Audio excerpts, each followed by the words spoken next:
Hello everyone, welcome back to channel. हम लोग NCERT series का क्लास 10th के chapter number 1 chemical reaction and equation, रासायनिक समीकरण एवं अभिक्रिया पढ़ रहे थे और ये लेक्चर नंबर उसका 5 है। इससे पहले 4 लेक्चर आ चुका है। आप पहले उसको जाकर देखिए, तब इसको देखिएगा, तभी आपको पूरा समझ में आएगा। तो इस वीडियो में हम लोग पढ़ेंगे विस्थापन अभिक्रिया के बारे में। अभी तक जो है हम लोगों ने 2-3 अभिक्रिया पढ़ लिया है और ये हम लोग पढ़ेंगे विस्थापन अभिक्रिया। तो विस्थापन अभिक्रिया क्या होता है, तो चलिए एक यहाँ पर प्रयोग दिया हुआ है, उस प्रयोग को समझते हैं, उसके बाद आगे समझते हैं कि विस्थापन अभिक्रिया क्या होता है। तो कह रहा है कि लोहे की 3 कील लीजिए। लोहे का 3 को कील लेने के लिए बोल रहा है। उसे रेगमोल से रगड़ कर साफ कीजिए। पहला नंबर कि लोहे को जो है, लोहे के कील को जो है रेगमोल से क्यों रगड़ा जा रहा है, पहले ये ध्यान रखिएगा कि लोहे का सूत्र क्या होता है। तो लोहे का मतलब संकेत होता है एफ ही होता है। लोहे का संकेत एफ ही होता है। अब जब ये ऑक्सीजन की उपस्थिति में ऑक्सीजन की उपस्थिति में रहता है तो आयरन ऑक्साइड बना लेता है। क्या बना लेता है? आयरन ऑक्साइड बना लेता है, जिसको जंग कहते हैं। उसके ऊपर रस्ट लग जाता है, रेड रेड कलर का जो देखते होंगे लोहा हो जाता है, तो वो आयरन ऑक्साइड होता है। तो आयरन ऑक्साइड को हटाने के लिए जो है इसको रगड़ा जाता है रेगमोल के कपड़ा से। क्या चीज से? तो रेगमोल के कपड़ा से इसको रगड़ा जाता है। और रेगमोल क्या होता है? जिसको सरेस पत्ता कहा जाता है। सरेस पत्ता कहा जाता है, जिससे आप देखते होंगे कि आपके घर में जब पेंटिंग होता है, ग्रिल वगैरह लोहे की चीज पेंटिंग होती है, तो उसको पहले रगड़ते हैं ना सरेस पत्ता से। तो उसी को जो है रेगमोल कहा जाता है। हम लोग यहाँ पर रेलवे के भाषा में एम्ब्रिड सीट कहते हैं। क्या कहते हैं? एम्ब्रिड सीट कहते हैं। ठीक है, यहाँ पर हम लोग एम्ब्रिड सीट कहते हैं। और ऐसे नॉर्मल भाषा में श्रेष्ठ पत्ता कहा जाता है, और या श्रेष्ठ कागज कहा जाता है, और यह विज्ञान की भाषा में उसको रेगमोल कहा जाता है। तो आगे है कि चिन्हित हुई परखनलियां लीजिए और प्रत्येक परखनली में 10 ml कॉपर सल्फेट डालने के लिए बोल रहा है। क्या बोल रहा है? Copper sulphate. तो कॉपर सल्फेट का फार्मूला क्या होता है, ये पहले ध्यान रखिए कि कॉपर सल्फेट का फार्मूला होता है CuSO4। ये सब फार्मूला आपको जो लिख रहे हैं ये याद रखिएगा। कभी कभी पूछ देता है कि कॉपर सल्फेट का फार्मूला क्या होता है, या निम्नलिखित में से CuSO4 किसका फार्मूला है। तो इस प्रकार से पूछ देता है। और कॉपर सल्फेट को ही जो क्या कहा जाता है, तो नीला थोथा कहा जाता है। क्या कहा जाता है? तो नीला थोथा कहा जाता है। ये भी याद रखिएगा कि नीला थोथा का रासायनिक नाम क्या है, तो कॉपर सल्फेट है, उसका सूत्र क्या होता है? CuSO4। यहाँ पर हम ऐसे ही लिख भी चुके हैं, कॉपर सल्फेट नीला रंग का होता है, जिसको नीला थोथा कहा जाता है। CuSO4 इसको हम लोग कहते हैं। ठीक है, आगे हम 2 किलो को धागे से बांधकर सावधानी पूर्वक परखनली के कॉपर सल्फेट विलयन में लगभग 20 मिनट तक डुबो कर रखिए। तुलना करने के लिए एक कील को अलग रखिए। 20 मिनट पश्चात दोनों किलो को कॉपर सल्फेट के विलयन से बाहर निकलिए। परखनली ए और बी में कॉपर सल्फेट के विलयन के नीले रंग की तीव्रता की तुलना कीजिए। कॉपर सल्फेट के विलयन की डूबी किलो के रंग की तुलना रखी किलो से कीजिए। कहने का मतलब ये हो गया कि 20 मिनट तक जो ये कील को कॉपर सल्फेट के विलयन में रखने के लिए कह रहा है। उसके बाद एक कील को बाहर रखने के लिए कह रहा है, और कह रहा है कि जब आप बाहर निकाल रहे हैं दोनों किलो को 20 मिनट बाद, तो वो दोनों कील का जो है, और जो पहले बाहर रखा हुआ कील था, दोनों का कलर का कंपेयर कीजिए। उसके बाद कॉपर सल्फेट के विलयन का कंपेयर कीजिए कि वो नीला रंग में क्या फर्क पड़ा है। यहाँ पर नीचे दिया हुआ है कि जब ये लोहे का कील है, ये कॉपर सल्फेट के विलयन से बाहर निकाली गई लोहे का कील है। यहाँ पर ये कॉपर सल्फेट का विलयन है, यहाँ पर ये परखनली है, परखनली स्टैंड इसको कहते हैं, और अभिक्रिया का मिश्रण है। ठीक है, तो प्रयोग से पहले उसके और उसके उपरांत लोहे की कील और कॉपर सल्फेट की विलयन की तुलना करेंगे तो लोहे का कील भूरा रंग का हो जाता है। ठीक है, लोहे का कील क्या हो जाता है? भूरा रंग का हो जाता है, और कॉपर सल्फेट का विलयन नीला रंग से मलिन हो जाता है। ठीक है, अब देखिए यहाँ पर प्रश्न कैसे पूछेगा। तो यहाँ पर प्रश्न पूछेगा कि कॉपर सल्फेट के विलयन में जब कॉपर सल्फेट के विलयन में आयरन के कील को डाला जाता है, तो आयरन का कील किस कलर का हो जाता है? तो भूरा कलर का। और कॉपर सल्फेट का विलयन जो है पहले किस कलर का था? तो पहले था नीला कलर का।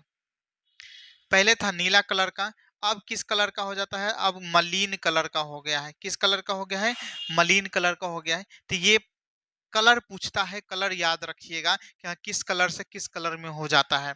ठीक है, अब यहाँ पर जो ये इसका समीकरण दिया हुआ है कि देखिए आयरन है, कॉपर सल्फेट है। तो जब आयरन का कॉपर सल्फेट के साथ अभिक्रिया होता है तो आयरन सल्फेट बन जाता है और कॉपर अलग निकल जाता है। आयरन सल्फेट बन जाता है और कॉपर क्या हो जाता है, अलग निकल जाता है। आयरन सल्फेट का फार्मूला हो गया FeSO4। तो यहाँ पर कह रहा है कि इस अभिक्रिया में लोहे ने दूसरे तत्व कॉपर को कॉपर सल्फेट के विलयन से विस्थापित कर दिया, हटा दिया। इस अभिक्रिया को विस्थापन अभिक्रिया कहते हैं। अब ये समझ में आया विस्थापन अभिक्रिया क्या हुआ। देखिए संयोजन अभिक्रिया क्या था, दो गो मिलकर जुट जा रहा था। वियोजन अभिक्रिया क्या था, एक ही तरह यौगिक जो है या एक ही पदार्थ कई गो यौगिक या तत्व में टूट जा रहा था। अब विस्थापन अभिक्रिया क्या है कि भाई इसके पास सल्फेट नहीं है, इसके पास सल्फेट है, तो इससे ये छीन ले रहा है। तो छीनने वाला काम, एगो छीनने वाला काम होगा। तो देखिए यहाँ पर तो नॉर्मल दिया हुआ विस्थापन अभिक्रिया, लेकिन इसको एकल विस्थापन अभिक्रिया भी कह सकते हैं। इसको क्या कह सकते हैं, एकल एकल विस्थापन अभिक्रिया। एकल विस्थापन अभिक्रिया क्यों कहेंगे इसको एकल विस्थापन अभिक्रिया, क्योंकि एक चीज ले रहा है, एगो चीज ले रहा है। तो एकल विस्थापन अभिक्रिया, दूसरा से एगो चीज ले लिया लेकिन ये कुछ दिया है ये नहीं, तो इसको कहेंगे एकल विस्थापन अभिक्रिया। ठीक है, तो यहाँ से क्या हुआ, आयरन जो है कॉपर से सल्फेट को आप छीन लिया, विस्थापित कर लिया, हटा दिया। ठीक है, उसी प्रकार जो है जिंक का जब कॉपर सल्फेट के विलयन से अभिक्रिया कराया जाता है, ये सब आप फार्मूला जो है याद रखिएगा। देखिए ऐसे पढ़कर नहीं आगे जाना है, आपको फार्मूला याद रखना है कि जब आयरन का कॉपर सल्फेट के विलयन से अभिक्रिया कराया जाता है तो क्या प्राप्त होता है, तो आयरन सल्फेट प्राप्त होता है। और क्या प्राप्त होता है, तो कॉपर प्राप्त होता है। उसी प्रकार जब जिंक का कॉपर सल्फेट के विलयन से अभिक्रिया कराया जाता है तो जिंक सल्फेट प्राप्त होता है और कॉपर प्राप्त होता है। उसी प्रकार लेड का जब कॉपर क्लोराइड, अब यहाँ पर कॉपर क्लोराइड का सूत्र भी ध्यान रख लीजिएगा कि CuCl2 कॉपर क्लोराइड का सूत्र होता है। तो जब ये लेड का कॉपर क्लोराइड के सूत्र, कॉपर क्लोराइड से अभिक्रिया कराया जाता है तो क्या प्राप्त होता है, तो लेड क्लोराइड प्राप्त होता है और कॉपर विस्थापित होता है। बार बार क्या विस्थापित हो रहा है, तो कॉपर विस्थापित हो रहा है। अब ये जितना भी अभिक्रिया है ये कौन सी अभिक्रिया है, तो विस्थापन अभिक्रिया, विस्थापन या एकल विस्थापन अभिक्रिया। चूंकि एगो चीज हट रहा है, एगो चीज दूसरा में से आ रहा है, तो इसको कहते हैं एकल विस्थापन अभिक्रिया। अब ये क्यों हुआ, ये आप कहिएगा कि सर ये क्यों विस्थापित कर दे रहा है, तो इसका रीजन ये है कि जिंक हो गया, लेड हो गया, जिंक और लेड जो है कॉपर की अपेक्षा अधिक क्रियाशील तत्व है। आप कहिए कि ये क्रियाशील तत्व क्या होता है, देखिए क्रियाशील तत्व का जो है लिस्ट दिया हुआ है। आप जब आवर्त सारणी पढ़िएगा उसमें 8-9 तत्व का जो है क्रियाशील तत्व का लिस्ट दिया हुआ है। तो जो अधिक क्रियाशील होता है ना वो तुरंत रिएक्शन कर लेता है। वो क्या कर लेता है कि तुरंत रिएक्शन करके दूसरा में से खींच लेता है। तो इसलिए जो है जिंक और लेड जो है कॉपर से ज्यादा क्रियाशील है। उसी प्रकार आयरन भी जो है, आयरन भी कॉपर से ज्यादा क्रियाशील है। इसलिए क्या किया कि सल्फेट को अपनी ओर जल्दी से खींच लिया। जिस प्रकार से जैसे चुंबक है, दो चुंबक है, एक कमजोर चुंबक एक मजबूत चुंबक है, बीच में लोहा डाल दिए। अब लोहा को कौन खींचेगा अपनी ओर, तो मजबूत चुंबक खींचेगा अपनी ओर। उसी प्रकार जो है यहाँ पर जो है अधिक क्रियाशील है या एक कम क्रियाशील है, तो सबसे पहले रिएक्शन कौन करेगा, तो अधिक क्रियाशील वाला रिएक्शन करेगा। तो अधिक क्रियाशील वाला रिएक्शन करके जो है यौगिक बना लेता है और जो कम क्रियाशील वाला है उसको हटा देता है, विक्षेपित कर देता है। तो ये हो गया आपका एकल विस्थापन या विस्थापन अभिक्रिया। उसी प्रकार आप द्वि विस्थापन अभिक्रिया के बारे में बात करते हैं। कह रहा है यहाँ पर कह रहा है कि क्रियाकलाप करना है। तो सोडियम सल्फेट का विलयन लीजिए, सोडियम सल्फेट का विलयन और बेरियम क्लोराइड का विलयन लेना है।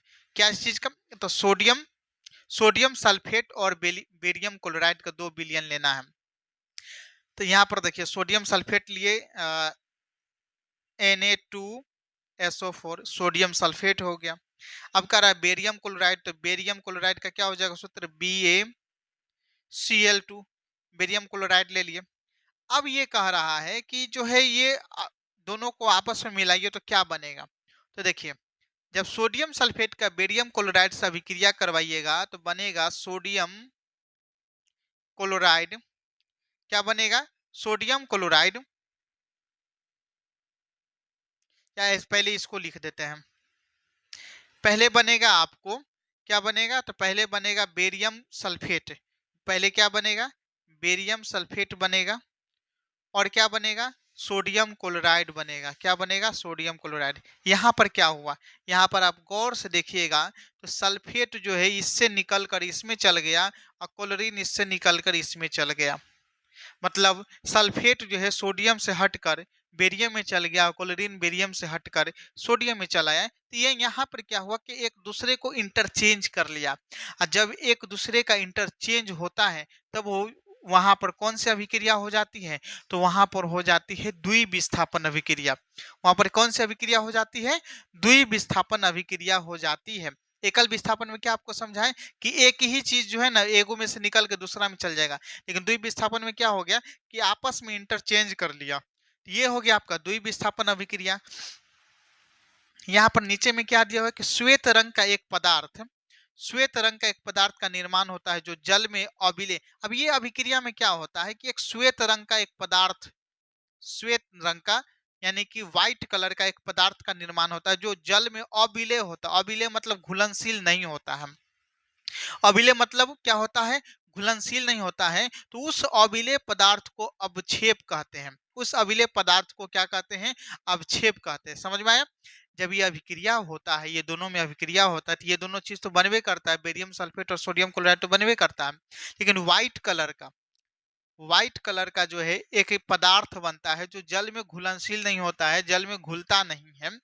और उस श्वेत पदार्थ को क्या कहा जाता है? अवक्षेप कहते हैं। क्या कहते हैं? अवक्षेप। अब क्या होता है कि जिस अभिक्रिया में अवक्षेप अवक्षेप का निर्माण होता है उसे अवक्षेपण अभिक्रिया भी कहते हैं। तो जिस अभिक्रिया में अवक्षेप का निर्माण होता है उसे क्या कहते हैं? अवक्षेपण अभिक्रिया भी कहते हैं। ठीक है, यहाँ पर श्वेत रंग का पदार्थ बन जाता है। अब जैसे देखिए यहाँ पर जो ये सोडियम सल्फेट है और बेरियम क्लोराइड है, sodium sulphate sodium barium chloride है, यहाँ पर जो अवक्षेप कौन बन रहा है? तो यहाँ पर बेरियम सल्फेट का अवक्षेप बन रहा है, क्योंकि बेरियम जो है व्हाइट रंग का पदार्थ बन जा रहा है। यहाँ पर जो बन क्या जा रहा है? बेरियम का व्हाइट रंग का पदार्थ बन रहा है, तो बेरियम क्या हो गया? अवक्षेप बन गया। ठीक है, तो अवक्षेप हमेशा किस कलर का होगा? तो उजला रंग का होगा। अवक्षेप हमेशा उजला रंग का होगा।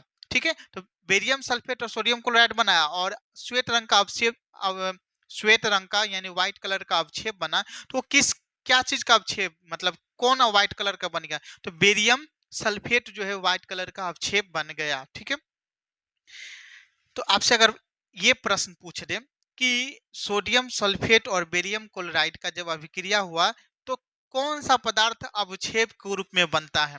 तो बेरियम सल्फेट जो है अवक्षेप के रूप में बनता है। ये याद रखिए, नीचे में भी दिया हुआ है कि Ba2+ और SO4 2- की अभिक्रिया से बेरियम सल्फेट के अवक्षेप का निर्माण होता है।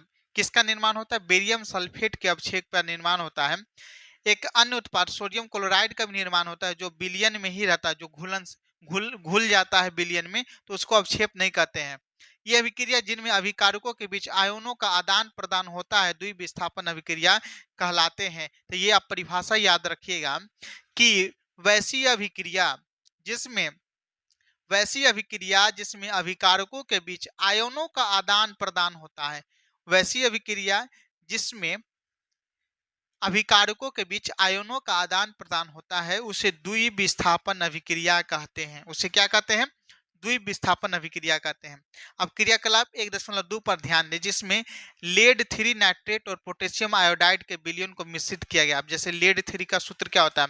तो PbNO3 का होल ट्वाइस, और पोटेशियम आयोडाइड का सूत्र क्या होता है? Ki। अब यहाँ पर क्या बन जाएगा? तब पोटेशियम लेड आयोडाइड बन जाएगा और पोटेशियम नाइट्रेट बन जाएगा। अब यहाँ पर अवक्षेप किसका बन रहा है? तो पोटेशियम आयोडाइड का अवक्षेप बन रहा है। तो यहाँ पर एक और प्रश्न पूछा जा सकता है कि लेड 3 नाइट्रेट और पोटेशियम आयोडाइड की जब अभिक्रिया होती है तो कौन सा तत्व या कौन सा पदार्थ या कौन सा उत्पाद जो है अवक्षेप बनाता है? तो लेड आयोडाइड अवक्षेप बनाता है। कौन सा जल में घुलनशील होता है? तो पोटेशियम नाइट्रेट जो है जल में घुलनशील होता है। किस कलर का होता है? तो पीले कलर का होता है। किस कलर का होता है? अवक्षेप किस कलर का बनता है? तो पीले कलर का बनता है। यहाँ पर अवक्षेप किस कलर का बन रहा है?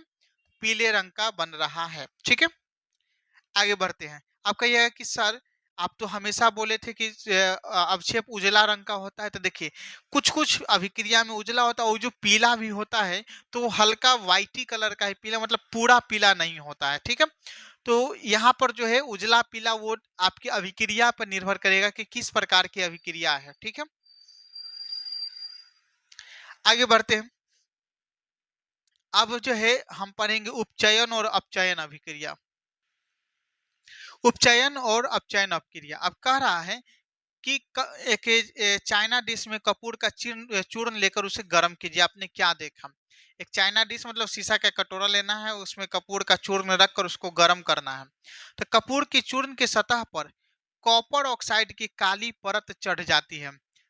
जब हम कॉपर के मतलब कपूर के चूर्ण को जो है गर्म करते हैं, तो ये याद रखिएगा, ये पॉइंट याद रखिए कि जब कपूर के चूर्ण को गर्म किया जाता है तो किसकी काली परत बन जाती है? तो कॉपर ऑक्साइड 2 की जो है काली परत बन जाती है। काली परत चढ़ जाती है। यह काला पदार्थ क्यों बना? तो यह कॉपर ऑक्साइड कॉपर में ऑक्सीजन के योग से बना। ये कॉपर ऑक्साइड क्या चीज बना है? कॉपर ऑक्साइड बना ऑक्सीजन के योग से बना है। तो सॉरी, हम यहाँ पर कपूर कह रहे थे, यहाँ पर कॉपर का चूर्ण बोल रहा है। कॉपर चूर्ण लेना है और यहाँ पर भी आपको कॉपर चूर्ण लेना है। तो कॉपर चूर्ण को जब सतह से गर्म किया जाता है तो क्या प्राप्त होता है? तो कॉपर ऑक्साइड 2 प्राप्त होता है, काली, और जो कि काली रंग की परत चढ़ जाती है। ये भी याद रखें कि किस कलर की परत चढ़ जाती है? तो काली रंग की परत चढ़ जाती है। तो ये कॉपर ऑक्साइड कॉपर में ऑक्सीजन के योग से बना। जैसे देखिए, जब यहाँ पर कॉपर है और इसको ऑक्सीजन की उपस्थिति में जलाया गया, ताप दिया गया, क्या दिया गया? ताप दिया गया, तो क्या बना? कॉपर ऑक्साइड बना। क्या बना? कॉपर ऑक्साइड बना। अब यहाँ पर क्या हो गया? तो यहाँ पर जो है अपचयन हो सॉरी उपचयन हो गया। अब किसका उपचयन हो गया? तो ऑक्सीजन का उपचयन हो गया। किसका उपचयन हो गया? ऑक्सीजन का उपचयन हो गया।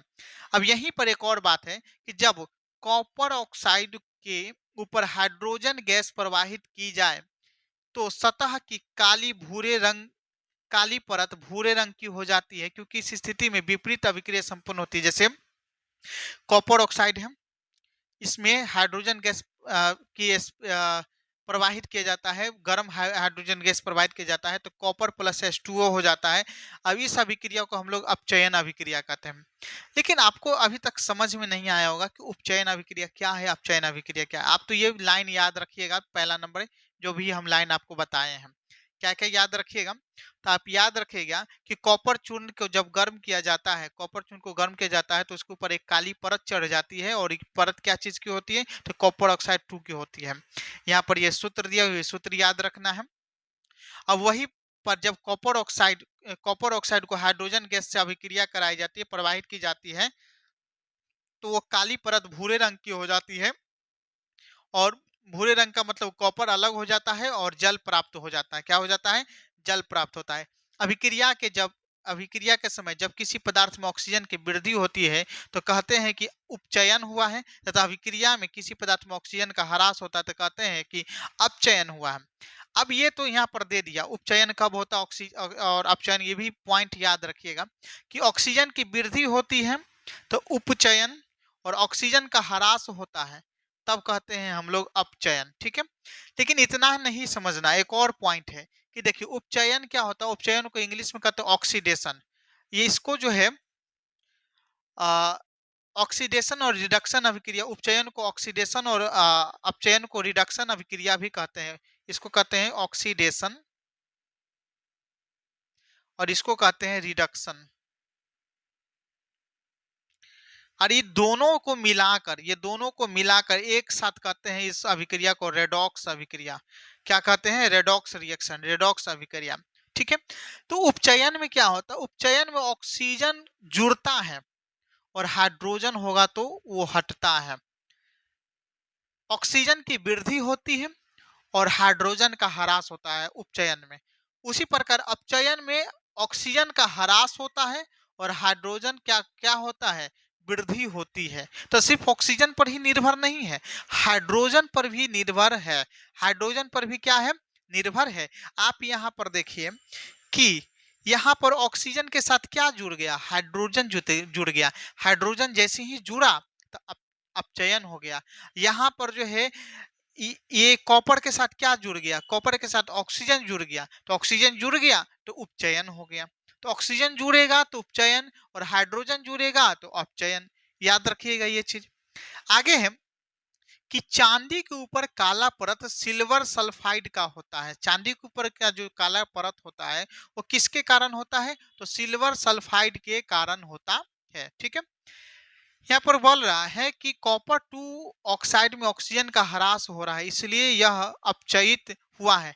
हाइड्रोजन में ऑक्सीजन की वृद्धि हो रही है इसलिए यह उपचयित हो रही है। अर्थात किसी अभिक्रिया में एक अभिकारक उपचयित तथा दूसरा अभिकारक अपचयित होता है और इन अभिक्रिया को उपचयन अपचयन यानी रेडॉक्स अभिक्रिया कहते हैं। अब जैसे यहाँ पर जो है ये अभिक्रिया देखिए कि CuO प्लस H2, जब इसकी अभिक्रिया करवाते हैं तो यहाँ पर Cu प्लस H2O। ठीक है, चलिए अब यहाँ पर जो है क्या हुआ कि इसको एक एक पॉइंट बनाते हैं और इसको एक पॉइंट बनाते हैं। ठीक है, ये दोनों की अभिक्रिया को अगर हम बात करेंगे कि कॉपर ऑक्साइड और कॉपर के बीच क्या हुआ, तो कॉपर ऑक्साइड और कॉपर के बीच हुआ क्या, तो यहाँ पर से ऑक्सीजन का ह्रास हुआ है। अब ऑक्सीजन का ह्रास हुआ तो कौन सी अभिक्रिया हो जाएगा, तो अपचयन। कौन सी अभिक्रिया हो जाएगा, तो अपचयन हो गया। ठीक है, क्योंकि इसमें से ऑक्सीजन निकल के चला गया कहीं और। अब यहाँ पर H2 है, इसमें ऑक्सीजन क्या हो गया, आके जुड़ गया। ये H2 था, H2O हो गया। ऑक्सीजन जब जुड़ गया, ऑक्सीजन की वृद्धि हो गया, तो इसे क्या कहेंगे, उपचयन। उपचयन अभिक्रिया। अब प्रश्न कैसे पूछता है कि इस प्रकार से आपको दे देगा, जैसे यहाँ पर एक एग्जाम्पल है कि यहाँ पर क्या है कि यहाँ पर MnO2 प्लस 4HCl है। एक इसको अलग से हम अभिक्रिया लिखते हैं कि MnO2 प्लस HCl क्या हो जाएगा, MnCl2 plus H2O plus Cl। MnCl2 plus H2O plus Cl। अब हमको बताइए कि इसमें जो है क्या चीज का उपचयन हो रहा है, क्या चीज का अपचयन हो रहा है। चलिए देखिए, तो हम जोड़ा लगाते हैं MnO2 का, इससे लगाते हैं। अब क्या हुआ कि यहाँ पर ऑक्सीजन की वृद्धि हो रही कि ह्रास हो रहा है, इसमें से ऑक्सीजन हट गया। ऑक्सीजन हट गया तो ये हो गया अपचयन। कहने का मतलब हो गया कि इस अभिक्रिया में MnO2 का अपचयन हुआ है। क्या हुआ है, MnO2 का जो है अपचयन हुआ है। ठीक है, इस अभिक्रिया में MnO2 का अपचयन हुआ है।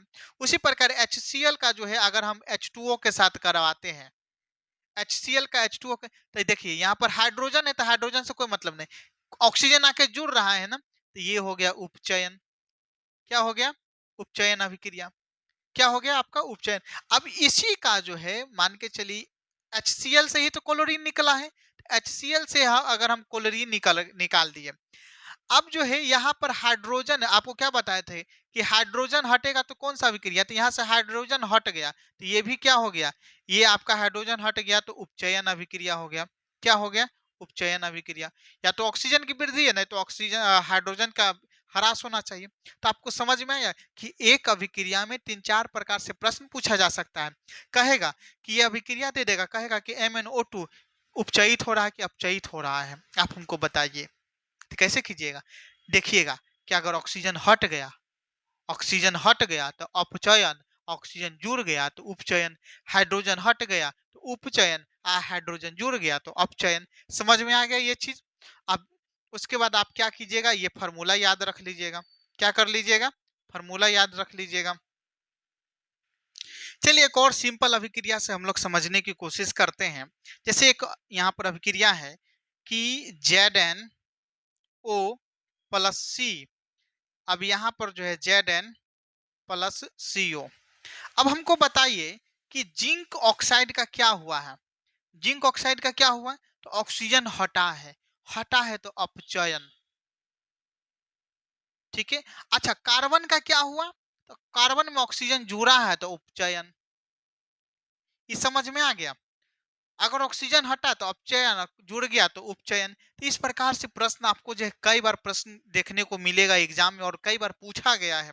ठीक है, और बच्चा कंफ्यूज हो जाता है। अगर आपको नहीं समझ में आया होगा तो एक बार और हमको बताइएगा, मैसेज कीजिएगा कि नहीं समझ में आए, तो एक अलग से उपचयन और अपचयन अभिक्रिया का वीडियो बनाकर मैं डाल दूंगा। अब यहाँ पर जो है कह रहा है कि ऊपर के उदाहरणों के आधार पर हम कह सकते हैं कि यदि किसी अभिक्रिया में पदार्थ का अपचयन तब होता है जब उसमें ऑक्सीजन की वृद्धि या हाइड्रोजन का ह्रास होता है। पदार्थ का अपचयन तब होता है जब उसमें ऑक्सीजन का ह्रास और हाइड्रोजन की वृद्धि होती है। क्रियाकलाप 1.1 पर ध्यान दीजिए कि जिसमें एक चमकदार ज्वाला के साथ मैग्नीशियम रिबन के वायु का दहन होता है, और यह श्वेत पदार्थ मैग्नीशियम ऑक्साइड में परिवर्तित, इस अभिक्रिया में मैग्नीशियम का अपचयन है। अब जैसे देखिए शुरू में जो हम लोग एक अभिक्रिया देखे थे कि मैग्नीशियम रिबन का Mg+O2 और क्या होने जाता है, MgO हो गया। क्या बन गया, MgO। अब यहाँ पर ऑक्सीजन क्या होगा, मैग्नीशियम में आकर ऑक्सीजन क्या हो गया, जुड़ गया। तो मैग्नीशियम जुड़ गया तो यहाँ पर जो है मैग्नीशियम का क्या हो गया, उपचयन हो गया। क्या हो गया, उपचयन हो गया। ठीक है, चलिए आगे देखते हैं कि क्या आपने दैनिक जीवन में उपचयन अभिक्रिया के प्रभावों को देखा है। संक्षारण, आपने अवश्य देखा होगा कि लोहे की बनी नई वस्तु चमकीली होती है, लेकिन कुछ समय पश्चात उन पर लालिमा युक्त भूरे रंग की परत चढ़ जाती है। लालिमा युक्त भूरे रंग की परत क्या होती है, इसको हम लोग कहते हैं जंग। प्रायः इस प्रक्रिया को जंग लगना कहते हैं। कुछ अन्य पदार्थों में भी ऐसा परिवर्तन होता है। क्या आपने चांदी तथा तांबे पर परत चढ़ने वाली परत के रंग पर ध्यान दिया? जब कोई धातु अपने चांदी और तांबे पर किस कलर का चढ़ता है, तो चांदी पर काला रंग का और तांबे पर जो है हरा रंग का। तांबे पर किस कलर का, तो हरा रंग का बनता है। ठीक है, याद रखिएगा। तो जब कोई धातु अपने आसपास के अम्ल, आर्द्रता आदि के संपर्क में आती है तब यह संक्षारित हो जाती है। क्या हो जाती है, संक्षारित। संक्षारित का मतलब क्या हो गया, संक्षारण होना। संक्षारण मतलब ह्रास होना। ठीक है, खराब होना। आगे बढ़ते हैं। आगे कह रहा है कि इस प्रक्रिया को संक्षारण कहते हैं। चांदी के ऊपर काली परत सिल्वर किसके कारण होता है, सिल्वर सल्फाइड के कारण होता है। चांदी के ऊपर काले परत सिल्वर सल्फाइड के कारण। तांबे के ऊपर हरी परत का चढ़ना संक्षारण के अनुदाहरण। आपको ये अभी समझाएं कि आपसे प्रश्न इस प्रकार से भी पूछ सकता है कि चांदी के ऊपर किस रंग की परत चढ़ती है, तांबे के ऊपर किस रंग की, तो चांदी के ऊपर काले रंग की, तांबे के ऊपर हरे रंग की, और आपका जो है लोहे के ऊपर भूरे रंग की जो है संक्षारण होता है। संक्षारण अच्छा किसके कारण होता है, ये भी याद रखिएगा कि धातु अपने आसपास के अम्ल, आर्द्रता, अम्ल और आर्द्रता याद रखिएगा। ये दोनों ऑप्शन कहीं दे देगा कि किसी भी धातु का संक्षारण किस वजह से होता है। ऑप्शन दे देगा अम्ल, आर्द्रता, ठोस के वजह से, बहुत सारा चीज दे देगा। तो आप याद रखिएगा अम्लीय वातावरण और आर्द्रता के कारण संक्षारण होता है, नमी के कारण संक्षारण होता है। संक्षारण के कारण कार के ढांचे, पुल, लोहे की रेलिंग, जहाज, धातु विशेषकर लोहे की बनी वस्तुएं की बहुत क्षति होती है। लोहे का संक्षारण एक गंभीर समस्या है। क्षतिग्रस्त लोहे को बदलने में हर वर्ष अधिक पैसा खर्च होता है। अध्याय 3 में आपको संक्षारण के बारे में अधिक जानकारी मिलेगी। एक और बात याद रखिएगा कि जब लोहे का संक्षारण होता है, यानी लोहे में जब जंग लगता है तो लोहे का जो है भार क्या हो जाता है, बढ़ जाता है। जब लोहे में जंग लगता है तो लोहे का क्या हो जाता है, भार बढ़ जाता है। इस प्रकार से जो है आ, हम लोग पढ़ लिए, और उसके बाद आगे है विकृत गंधिता क्या होती है, इसके बारे में पढ़ेंगे। तो देखिए विकृत गंधिता क्या होता है कि जब आप रूम में रहते हैं और अगरबत्ती जलाते हैं, जलाते हैं तो वो क्या होता है कि जो है अच्छा सुगंध आता है। अगरबत्ती जलाते हैं तो अच्छा सुगंध है, लेकिन वही कोई वस्तु क्या होता है बहुत दिन तक रह जाता है तो उसमें खराब सुगंध आता है। तो उसी प्रकार यहाँ पर क्या है कि वसा युक्त या तैलीय खाद्य सामग्री जब लंबे समय तक रखा जाता है तब उसका स्वाद या गंध कैसी होती है उसके बारे में हम लोग पता करते हैं। उसी को क्या कहते हैं? विकृत गंधिता कहते हैं। मतलब जब तेलीय या वसा युक्त वस्तु को लंबे या सब्जी को ही या दाल को ही छोड़ दिए 2-3 दिन तक, तो उसमें क्या होता है? अजीब प्रकार के स्मेल आने लग जाता है, खराब हो जाता है। तो उपचयित होने वाले तेल तथा वसा विकृत गंधिता हो जाते हैं। उपचयित होने वाले जो तेल होते हैं और जो वसा होते हैं क्या हो जाते हैं? विकृत गंधिता हो जाते हैं, उनके स्वाद तथा गंध बदल जाते हैं। प्रायः तैलीय तथा वसा युक्त खाद्य सामग्रियों में उपचयन रोकने वाले पदार्थ प्रतिकारक ऑक्सीकारक मिलाए जाते हैं। विद्युत रोधी बर्तनों में खाद्य सामग्री रखने से उपचयन की गति धीमी हो जाती है। क्या आप जानते हैं कि चिप्स बनाने वाले चिप्स की थैली में ऑक्सीजन को हटाकर नाइट्रोजन गैस जैसे कम सक्रिय गैस से युक्त कर देते ताकि चिप्स का उपचयन ना हो सके। कहने का मतलब ये हो गया कि कोई भी वस्तु खराब होती है ऑक्सीजन की वजह से। किसके वजह से? ऑक्सीजन की वजह से खराब होती है। तो इसलिए जो पैकेट फूड आती है, उस पैकेट फूड में जो हवा भरा रहता है, वो हवा जो है ऐसे ही नहीं भरा रहता है, वो हवा नाइट्रोजन गैस भरी रहती है। इसलिए भरी रहती है क्योंकि वो लंबे समय तक टिके रहे, लंबे समय तक खराब नहीं हो। ठीक है? अगर वो ऑक्सीजन के संपर्क में जैसे ही आ जाएगी, जैसे ही आप देखिएगा कि उस पैकेट को खोलकर आप रख देते हैं और वो ऑक्सीजन के संपर्क में आ जाती है, तो वो क्या हो जाती है? उपचयित हो जाती है। उपचयित का मतलब उसमें ऑक्सीजन जुड़ जाता है और ऑक्सीजन जुड़ गया तो अभिक्रिया करवाया, बहुत सारे जीवाणु उत्पन्न हो गए, जीवाणु उत्पन्न हो गए तो वो खराब हो गया। तो इसी को हम लोग क्या कहते हैं? विकृत गंधिता। कि जब तेलीय या वसा युक्त वस्तु जो है लंबे समय तक रखने के बाद जो है खराब हो जाती है ऑक्सीजन की उपस्थिति में, तो उसी को कहा जाता है विकृत गंधिता। तो इस प्रकार से ये पूरा चैप्टर समाप्त हो गया।